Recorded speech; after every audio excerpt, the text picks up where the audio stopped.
लिल्लाहि रब्बिल आलमीन वस्सलातु वस्सलामु अला सय्यदिल मुरसलीन अम्मा बाद औज़ु बिल्लाहि मिनश शैतानिर रजीम बिस्मिल्लाहिर रहमानिर रहीम।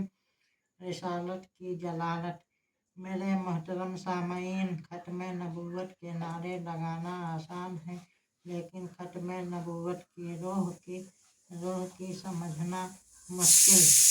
खत्म नबूवत को आप यही समझते हैं कि हुजूर अलैहिस्सलाम के बाद इस दुनिया में कोई नबी नहीं आएगा।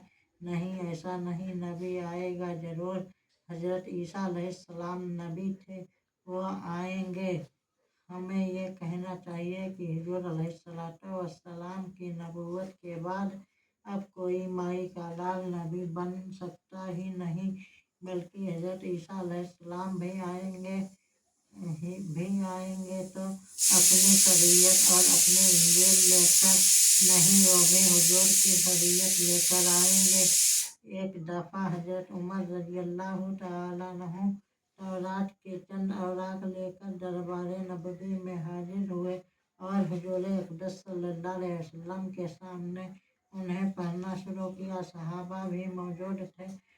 हजरत सल्लल्लाहु अलैहि वसल्लम का चेहरा मुतगय्यर हो गया। उन्हें पढ़ना शुरू किया, सहाबा मौजूद थे। हजरत सल्लल्लाहु अलैहि वसल्लम का चेहरा मुग़य्यर हो गया। सहाबा किराम जानते थे कि हुजूर को जब कोई बताना गवार गुजरती है तो आपका चेहरा सुर्ख हो जाता है।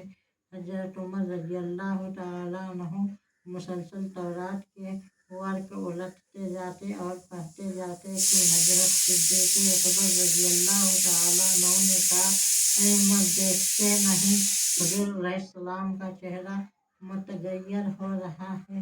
हजरत उमर ने तौरात बंद की और कहने लगे, या रसूल अल्लाह, फिदाना इब्नी व अम्मी, मेरे माँ बाप आप पर कुर्बान जाए। ये तौरात भी अल्लाह का कलाम है, कुरान भी अल्लाह का कलाम है। यह किताब भी रसूल पर नाजिल हुई, कुरान भी रसूल पर नाजिल हुआ। यह भी अल्लाह की तरफ से वही है, कुरान भी अल्लाह की तरफ से वही है। ये सुनकर मेरे नबी की रिसालत वाली जबे पर जलाल आ गया। फरमाया, ए उमर, तो कहता है ये भी अल्लाह का कलाम और कुरान भी अल्लाह का कलाम।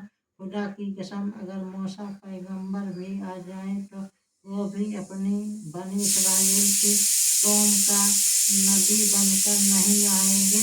अगर आ जाएंगे तो मुझ मोहम्मद सल्लल्लाहु अलैहि वसल्लम का उम्मती बनकर आएंगे।